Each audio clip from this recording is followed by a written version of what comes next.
Hi everyone, Namaste, welcome और welcome back to my channel Colors of Life and welcome to another video. I hope आप सब अच्छे होंगे. I am back again with another tuberculosis Q&A video.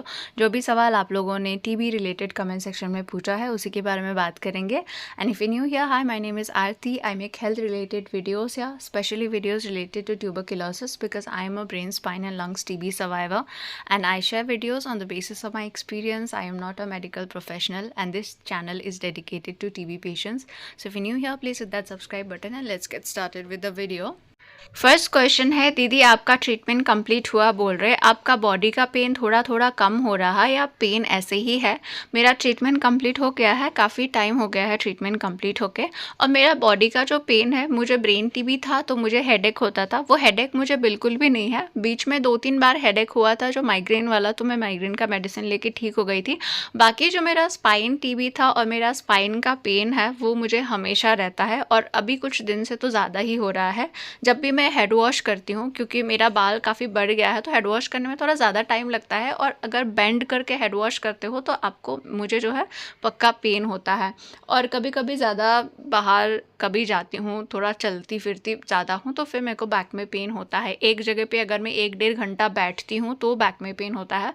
तो yes, back में pen मेरा अभी भी है और कभी कभी बहुत ज़्यादा ही हो जाता है. बाकी जो हेडेक है वो नहीं है.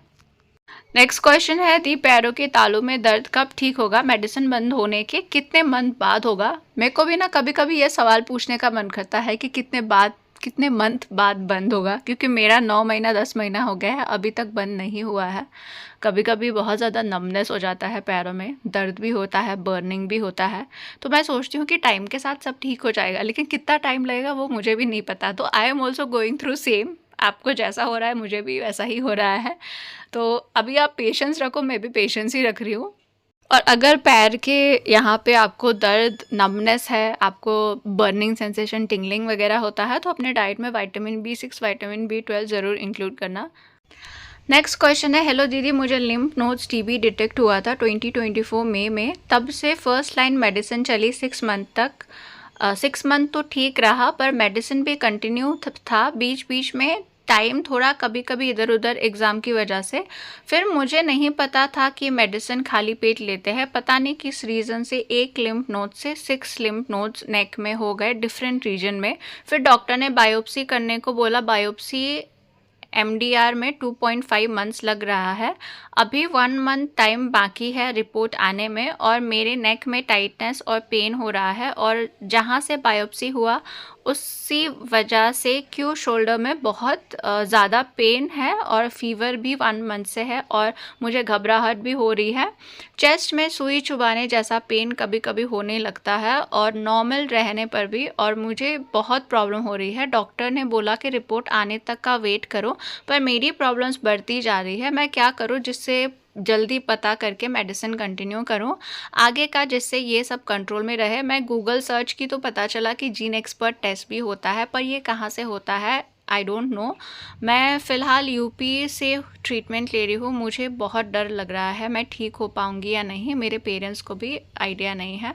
प्लीज़ गाइड करना मुझे जीन एक्सपर्ट टेस्ट कहाँ से नज़दीकी से करूँ, इमरजेंसी में करना पड़े तो. ओके, तो आपका जो है पहले टीबी का टेस्ट हुआ, टीबी डायग्नोज हुआ, 6 महीने ट्रीटमेंट चला, उसके बाद आपका जो कंडीशन है वो ज़्यादा ख़राब हो गया. तो डॉक्टर ने आपका जो लिया है, शायद आपका बायोप्सी करके उससे सैंपल लेके आपका कल्चर के लिए दिया होगा. जब कल्चर होगा तो कल्चर में अगर पॉजिटिव आया तो आपको MDR है या नहीं ये पता करना है ना, तो उसके लिए DST टेस्ट होगा. तो उसके लिए टाइम लगता है. कल्चर के लिए ही कभी 45 डेज़ 60 डेज़ लगता है. तो उसके बाद जो है आपका DST होगा. उससे ये पता चलेगा कि आपको MDR है तो आपको कौन कौन सी मेडिसिन रेजिस्टेंस है, कौन कौन सी मेडिसिन आप पे काम करता है और कौन कौन सा मेडिसिन नहीं करता है. उसके बाद जो है आपका अगर MDR निकलता है तो आपका MDR का ट्रीटमेंट शुरू होगा. तो आपका जो बायोप्सी करके सैंपल कलेक्ट किया गया है वो सैंपल आपका कल्चर के लिए भेजा होगा. उसके बाद अगर उसमें पॉजिटिव आता है, उसमें ही 45 टू 60 डेज़ का टाइम लगता है, और उसमें पॉजिटिव आता है तो आगे आपका फिर दूसरा टेस्ट के लिए जाएगा। तो उसके बाद ही आपको जो है पता चलेगा कि आपके अगर एमडीआर हुआ है तो कौन कौन से मेडिसिन रेजिस्टेंस है, तो उसके बेसिस पे ही आपको जो है दवाई देते हैं एमडीआर का, क्योंकि जो मेडिसिन रेजिस्टेंस है वो नहीं देते, जो मेडिसिन आपको सूट करेगा वही दवाई देते हैं। तो इसमें वेट करना पड़ता है, सब लोग वेट करते हैं, 1.5 महीना 2 महीना इसमें टाइम लगता है। बाकी जो जीन एक्सपर्ट टेस्ट होता है, जीन एक्सपर्ट में आपका टीबी पॉजिटिव है या नहीं है, टीबी है या नहीं है ये दिखाता है, और सिर्फ रिफाम्पिसिन मेडिसिन का रेजिस्टेंस दिखाता है, बाकी मेडिसिन का रेजिस्टेंस नहीं दिखाता है। तो अगर जीन एक्सपर्ट से आपका कुछ होता तो शायद आपके डॉक्टर वही कराते आपको। और जो है दूसरी बात, अगर आपको बहुत ज़्यादा पेन है, आप सहन नहीं कर पा रहे हो, बहुत ज़्यादा डिफ़िकल्टी हो रही है, तो आप अपने डॉक्टर से बोलिए। कभी कभी पेन ज़्यादा होता है तो वो डिपेंड करता है कि कुछ डॉक्टर्स जो है आपको पेन रिलीफ़ के लिए कुछ देते हैं मेडिसिन वगैरह, तो वो भी आपको टेम्परेरी रिलीफ देता है। नेक्स्ट क्वेश्चन है, मैम मेरे ब्रेन टीबी का ट्रीटमेंट 1 साल से चल रहा है, लेकिन एमआरआई में एक गांठ बड़ी हुई आई है, उसमें पस है, क्या ये टैबलेट से ठीक हो जाएगा या सर्जरी करवानी पड़ेगी? मुझे बॉडी में कोई और परेशानी नहीं है। तो ये जो ब्रेन टीबी के गांठ होते हैं ये कभी कभी साइज़ ऊपर नीचे होता रहता है, मेरे साथ भी हुआ था, लेकिन इसका जो है सर्जरी करना पड़ेगा या फिर मेडिसिन से ही ठीक होगा, ये आपके सिर्फ जो ट्रीटिंग डॉक्टर है, जो आपका ट्रीटमेंट कर रहे हैं, जो आपके रिपोर्ट्स वगैरह देखते हैं वही बता पाएंगे। हम कैसे बोल सकते हैं कि इसका सर्जरी करनी पड़ेगा या कुछ करना पड़ेगा, कोई भी नहीं बोल सकता डॉक्टर्स के अलावा। तो आप जो है अपनी ट्रीटिंग डॉक्टर से अच्छे से बात करिए, जो भी सवाल आपके मन में आता है और जो भी सवाल आपको लगता है कि इसके बारे में आपको जानकारी होनी चाहिए, उसको पूछने के लिए आप हेजिटेट मत करिए। बहुत सारे पेशेंट्स डॉक्टर से सवाल ही नहीं करते हैं, ऐसा नहीं करना चाहिए। जो चीज़ आपको पता होनी चाहिए वो आपको पूछना चाहिए। बाकी जो है आपके जो ट्रीटिंग डॉक्टर है, जो आपका ट्रीटमेंट कर रहा है, वही आपको बता पाएंगे कि आगे इसका क्या करना है। नेक्स्ट क्वेश्चन है, हेलो डियर, मुझे आपसे कुछ पूछना है। मेरा टीबी का इलाज चल रहा है, 2 महीने हो गए। हाथ पैरों के जॉइंट्स में इतना ज़्यादा पेन होता है, खड़े होने में चलने में ही होता है। बस ये बताओ कि कब तक ठीक होगा। गाइस, कभी कभी मुझे लगता है ना कि आप लोग जब सवाल करते हो ना तो आप लोग भूल जाते हो कि I am also a survivor like you only. मैं भी आप लोगों की तरह कभी पेशेंट थी और मेरा अभी अभी ट्रीटमेंट ख़त्म हुआ है, और कब होगा, कब ठीक होगा, कितने दिन में ठीक होगा, ये तो खुद डॉक्टर भी नहीं बोलते हैं, मैं कैसे बोल सकती हूँ। सेम टू सेम प्रॉब्लम मेरे को था जब मैं टीबी ट्रीटमेंट ले रही थी। मेरा लेवोफ्लॉक्सासिन टैबलेट भी चल रहा था उस टाइम, दूसरे टैबलेट्स के साथ में।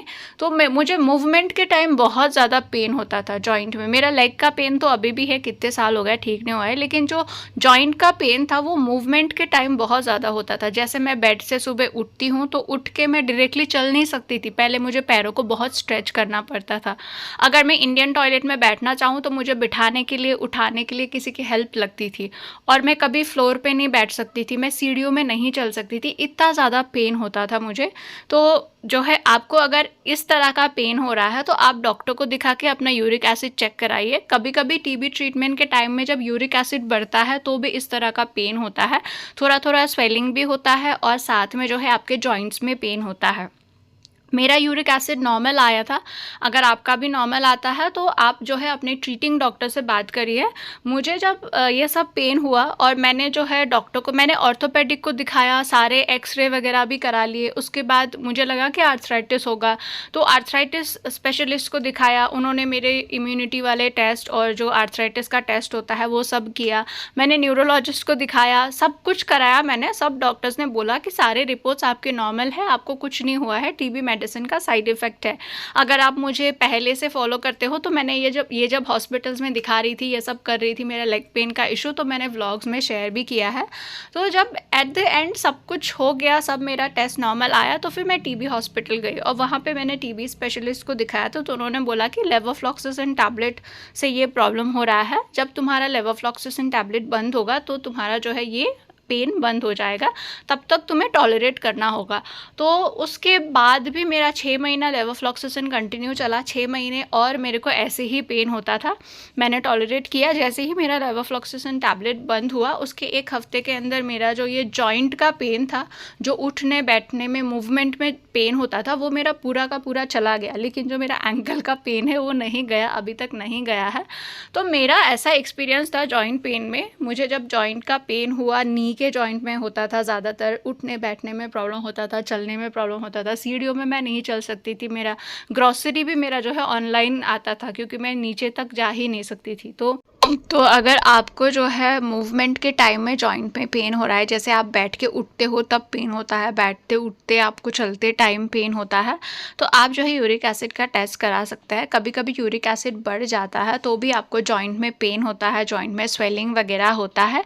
नहीं तो मेडिसिन का साइड इफ़ेक्ट अगर उसकी वजह से आपको पेन हो रहा है, तो जब तक मेडिसिन चलेगा तब तक जो है वो पेन रहता है, कभी ज़्यादा कभी कम रहता है। क्योंकि जो साइड इफ़ेक्ट्स होते हैं ना, वो कुछ कुछ साइड इफ़ेक्ट्स डॉक्टर्स अलग से मेडिसिन दे के मैनेज करते हैं, कुछ कुछ साइड इफ़ेक्ट्स जो है आपको सहना ही पड़ता है। तो आप जो है अपने ट्रीटिंग डॉक्टर को बताइए एक बार, अगर उनको कुछ टेस्ट नेसेसरी लगता है जॉइंट पेन के रिलेटेड तो वो करते हैं, नहीं तो मेडिसिन का साइड इफ़ेक्ट है तो वो भी वही बताते हैं कि थोड़ा आपको सहना पड़ेगा। मेरे साथ ऐसा हुआ था। सो फ्रेंड्स, आज के लिए इतने ही क्वेश्चंस थे। अगर किसी का सवाल छूट गया हो तो नेक्स्ट वीडियो का वेट करिएगा। Thank you so much for watching. अगर आप लोगों को ट्यूबरक्लोसिस से रिलेटेड कोई भी वीडियो, कोई भी इन्फॉर्मेशन चाहिए तो आप लोग मेरे चैनल पे वीडियोस देख सकते हैं। Thank you for watching. Bye bye.